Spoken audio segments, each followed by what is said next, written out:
Nessa aula, vamos falar sobre a pilha dos elementos. Então, nós vimos diferentes formas de se criar layout, nós vimos que é possível, inclusive, colocar elementos sobre outros elementos. Então, de um modo geral, o que a gente vai ver nessa aula? Que os elementos, a gente pode mudar a ordem desses elementos, não usar a ordem apenas que o navegador coloca. Então, diferentes elementos em CSS podem ocupar o mesmo espaço, x e y. Então aí a gente precisa lembrar lá do plano cartesiano, onde nós tínhamos o eixo x e o eixo y, que a gente está chamando aqui de vertical e horizontal, certo? Então, o que nós estamos vendo, essa tela, a gente está vendo o x e o y da tela, certo? Por que nós não estamos vendo a terceira dimensão? Porque esses elementos esse elemento aqui ele é grande o suficiente para que a gente não consiga ver, certo? E aí, o que acontece? Por padrão, os elementos eles serão empilhados em um eixo X, em um eixo Z, que é o eixo tridimensional aqui, que é a profundidade. Então, em HTML, se a gente colocar vários elementos ocupando o mesmo espaço, quando a gente passa a usar o posicionamento relativo, posicionamento absoluto, posicionamento fixo, quando a gente modifica esses posicionamentos, então um elemento pode sobrescrever o outro, pode estar acima do outro. E aí é possível, então assim, e qual que é a ordem que ele vai usar? Ele vai usar a ordem de declaração. Então se eu declaro uma caixa X, uma caixa Y e uma caixa Z, e todas elas ocupam o mesmo espaço, qual eu vou ver? Eu vou verificar a caixa Z, que é a última caixa que foi empilhada. Mas a gente pode modificar essa ordem se nós desejarmos. Porque existe uma propriedade que controla essa ordem, que é a ordem com que os elementos são apresentados em tela. E é essa propriedade que nós vamos ver nessa aula. Então, para alterar a ordem dos elementos no eixo Z, que é o eixo da profundidade, então nós temos o x, o y e o z, que é a profundidade, nós vamos mexer numa propriedade chamada z-index, que é o índice z, qual é a ordem desses elementos. E aí, uma vez que a gente modifica a ordem, a gente pode modificar então quem é visível naquele momento. Se vocês se recordarem, quando eu mostrei sobre posicionamento fixo, eu tive que pegar o meu elemento e copiar lá no final. Por que eu fiz isso? Porque antes ele estava sendo sobrescrito. Eu vou voltar a fazer esse exemplo para que vocês vejam, para que a gente possa entender o funcionamento. Daí a gente consegue modificar isso sem ter que mexer no HTML. Ou seja, é claro que é possível ir mexer no HTML e pronto, está tudo certo. Mas eu posso também querer não mexer no HTML, porque às vezes a gente não tem essa possibilidade, e fazer com que o elemento apareça no lugar que tem que aparecer. Então, no modo geral, o z-index ele recebe um número, certo? E esse número pode ser positivo ou pode ser negativo. Quanto maior o valor, mais à frente ele estará. Então, se eu tenho dois elementos que ocupam a mesma posição, quem que vai aparecer? O que tiver o z-index maior. Então, por exemplo, eu posso jogar um index para trás, um z-index para trás, colocando um valor negativo, ou colocando um valor positivo maior, certo? Normalmente quando a gente controla os índices de todos os elementos de uma pilha, então aí tudo bem, a gente sabe qual é o índice dele, mas às vezes a gente não sabe, então às vezes é mais fácil jogar alguém para trás, modificando o índice dele e colocando um valor negativo, ok?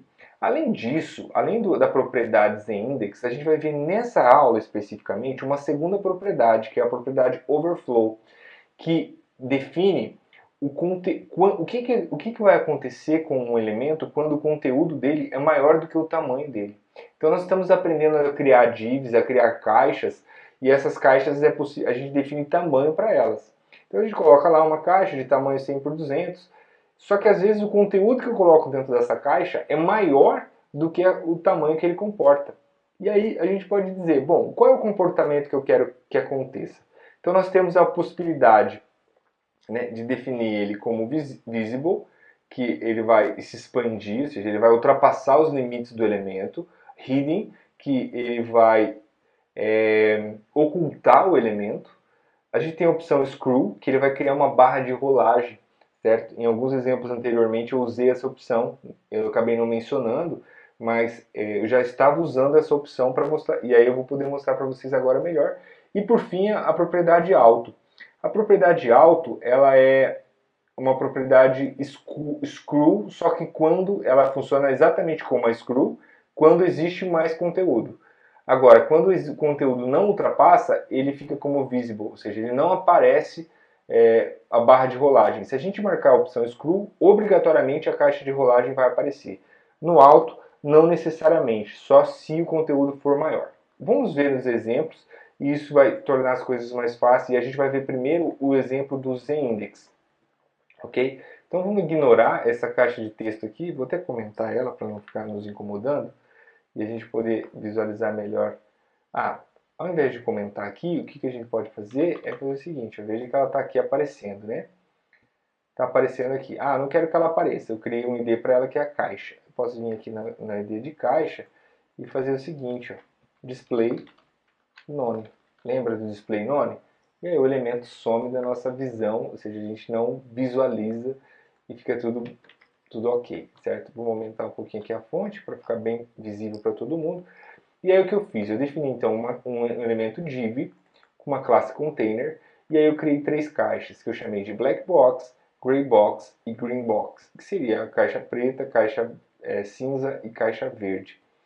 E aí, o que eu fiz para essas caixas? Eu defini tamanhos e posições diferentes para cada uma delas. Então, o black box, eu defini que o z-index dela é 1. Então, ela dentro das outras, depois no gray box eu defini a 3.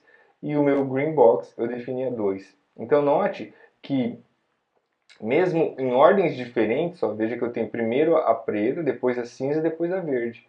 Só que eu quis definir que a cinza é a que tem maior prioridade entre as outras. Por quê? Porque o z-index dela é o maior entre os 3 elementos que eu estou controlando, 1 e 3. Se eu modificar o posicionamento, ou se eu modificar o index desses elementos, por exemplo, vamos jogar que a green vai ser -2.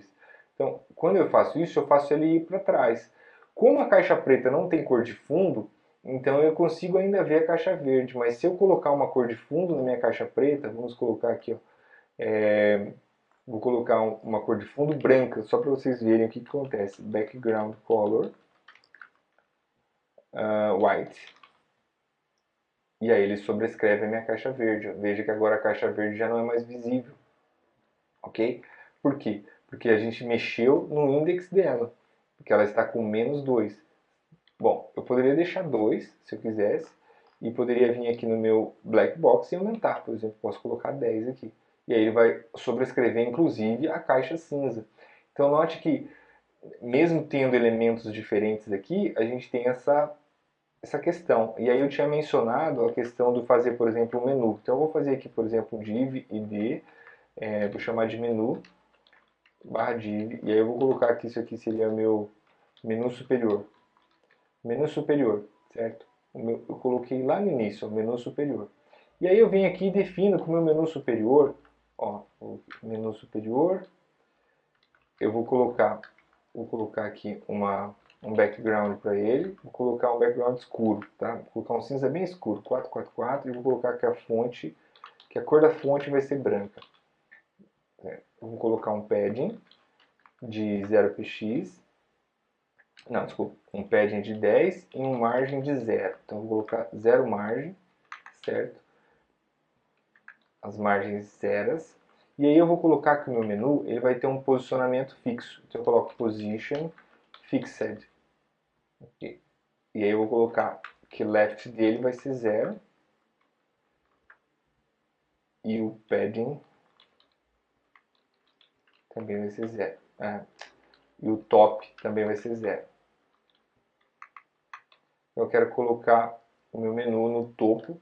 E aí veja que ele tem uma borda aqui que eu não consigo controlar. Mas ele está no topo aqui do todo o conteúdo. Se eu colocar vou colocar uma cor de fundo aqui, só para vocês verem. O body, background, só para a gente ter uma ideia do que está acontecendo. Qual é a minha área de fundo? Não, minha área de fundo. Então veja que eu quero fazer com que o meu menu superior ele esteja 100% no meu body, mas ele provavelmente no meu body está definido como com algum padding aqui, né? Vamos zerar o padding. Padding 0 do body. Bom, tem um espaço aqui que a gente não está conseguindo tirar, né? Eu quero tirar esse espaço de todo jeito. Vamos lá, inspecionar o elemento e ver o que está acontecendo aqui. Ó. Então eu tenho aqui o padding, de quem que é esse padding? É do body. Veja que ele não está... não, o padding está tudo certo. Eu quero verificar a margem dele está 0. Por que ele não ficou aqui na posição inicial? No body. Ele está com uma margem aqui, ó. Essa é a margem que está fazendo com que ele ocupe um espaço. Então eu venho aqui e defino a margem do body como 0. Margem 0. Pronto. Agora ele vai colar lá, ficar na parte superior, como eu gostaria que o meu menu superior ficasse. Certo? E eu quero que esse elemento seja fixo. Então o que eu vou fazer? Para a gente ver, eu vou colocar uma rolagem aqui. Vou colocar um elemento e vou dizer que ele tem um tamanho muito grande. Então eu venho aqui, div, barra div, e venho aqui e coloco um style height 1000 pixels. Vou colocar 1000 pixels aqui de altura no meu elemento, div, só para a gente ter uma barra de rolagem. E aí o que acontece? Veja que eu tenho uma barra de rolagem e o meu elemento menu está com a posição fixa. Ele, a gente não está vendo ele. Por quê? Porque o elemento deve estar sobrescrevendo ele. Então eu posso vir aqui e colocar um z-index alto para ele. Vamos ver uma coisa. Colocar aqui um z-index 100. E ainda assim não. Vamos tentar entender o que está acontecendo aqui, porque era para ele ficar fixo. E ele não está ficando, né? Muito bem. Deixa eu ver se eu fiz alguma coisa errada. Position fixed. Eu escrevi errado position aqui, ó. Position, desculpa. Por isso que ele não está fixo, né? E aqui o meu widget, ó, vou colocar um widget de 100%. Okay, agora ficou do jeito que a gente gostaria. 100%. Sem pixel não, 100%. Ótimo. Nada como escrever a coisa errada, né, gente? Bom, e aí, o que acontece? Eu venho aqui, o meu elemento está... Eu vou tirar o meu z-index aqui, que eu coloquei um z-index para ele. Ó, e o que está acontecendo? Eu vou voltar os margens aqui do meu body, vou voltar do jeito que estava, só para a gente entender que ele vai respeitar agora todos os espaços. Veja que o meu menu superior está sendo sobrescrito, ele está fixo, mas na medida em que eu rodo a minha tela, ele é sobrescrito. Por quê? Porque o z-index dele ele foi definido logo no início. Então o index dele não é tão grande. E os outros elementos que são definidos depois têm um z-index maior. Então eu teria que, se eu quisesse, por exemplo, eu poderia definir aqui que ele vai ter o meu menu, ele vai ter um z-index maior. Z-index com x, e aí eu quero colocar o z-index de 10 aqui, que eu acho que já é suficiente. Então colocando o z-index 10, ainda não foi suficiente, porque a minha caixa preta ficou com o tamanho, não lembro qual foi o z-index que eu coloquei da caixa. Eu coloquei o mesmo aqui, ó, z-index 10. Se eu diminuir aqui para 7, por exemplo, ele já vai ficar atrás. E agora, tudo que vai passar aqui, ele vai ficar abaixo do meu menu superior. E aqui eu poderia ter um menu com as opções, qualquer uma das opções, porque o meu elemento sempre vai ficar dessa maneira. E aí se a gente, mas veja que tem sido coisas sobrescritas aqui. O que a gente poderia fazer é definir um padding para o nosso body aqui, ó. Poderia fazer um margin top, ou padding top, eu acho melhor, padding top de 50 pixels, para que o conteúdo comece a partir dos 50 pixels. Então, a gente garante que o nosso menu superior não vai sobrescrever nada nesse momento, certo? E aí a gente vê o poder do z-index. Se eu tiro o z-index aqui do meu menu, ó, o que vai acontecer? A gente tem ele sendo sobrescrito depois pelos outros elementos. Ó. E aí não tem o efeito que a gente deseja. Então, nesse caso, a gente vai manter o z-index para que ele funcione da maneira como a gente queria. Por fim, eu quero mostrar agora a relação do meu box aqui, que é da minha caixa, que eu coloquei um display none. Vou tirar o display none para ela voltar a aparecer. Ela aparece aqui embaixo. Vou tirar a cor de fundo aqui do meu fundo, tá? Só para que a gente possa verificar esse elemento aqui e ver a borda dele. Então eu tenho aqui um elemento E aí eu defini o seguinte, ó, o conteúdo é maior do que a capacidade da caixa e eu disse que meu overflow é um overflow hidden. Então o que aconteceu? O resto do conteúdo ele some. Tá? Se eu tiro o meu overflow hidden, ó, ele vai ultrapassar o conteúdo. Isso aqui é o visible que a gente tem. E aí a gente tem a opção de definir um hidden que ele não ultrapassa. Mas a gente também pode definir um screw. Se eu definir um screw, então ele vai colocar uma borda. E aí eu posso navegar, o conteúdo fica dessa maneira. E eu tenho também a opção de colocar um alto aqui. Colocando um alto, ele vai criar a borda só se for necessário. E aí a borda é necessária para o conteúdo na vertical. Então a gente tem aqui um conteúdo, um elemento que se adequa ao que é necessário. Veja que o alto aqui resolveu bem o nosso problema. Enquanto que quando a gente colocou o screw ele cria uma barra de rolagem aqui para os dois lados, tanto na horizontal quanto na vertical. Tá? A gente pode, aqui eu vou mostrar para vocês, ó, indo lá no W3 School, que é um site de referência que a gente pode utilizar. Se a gente vir aqui no W3 School, eu já vim direto no CSS, mas a gente tem a opção aqui, ó, Learn CSS, tá? E aí, a gente vindo aqui, ele tem, e isso é uma coisa legal de mostrar para vocês, ele tem um recurso aqui que ele chama de, ó, ele tem aqui embaixo as referências, ó. Então, CSS Reference. Uma vez que a gente vem aqui, você pode procurar por qualquer referência. Então, por exemplo, eu vou procurar a referência... Qual que é a mesma propriedade que a gente está usando aqui? Esqueci. Overflow. Ok, Overflow. Então eu venho aqui e coloco Overflow. Certo? E aí, quando eu coloco Overflow, ele mostra todas as possibilidades de Overflow. Então essas são as opções que ele disponibiliza. Mas veja que se eu voltar aqui, quando eu digitei Overflow, olha só o que ele fez. Ó, Overflow. E ele trouxe um Overflow X, um Overflow Y.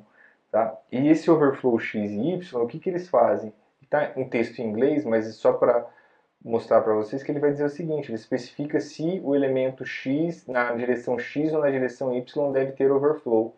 Tá? Então se eu clicar aqui, por exemplo, no overflow Y, que é na vertical, ele tem os mesmos valores de overflow. Tá?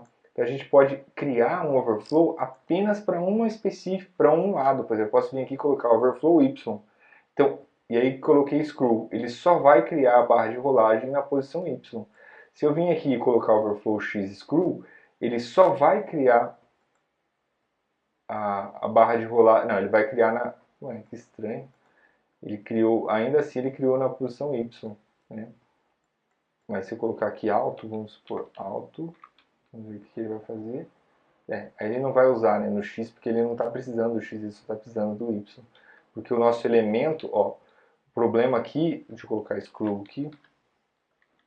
Screw. O problema é que o nosso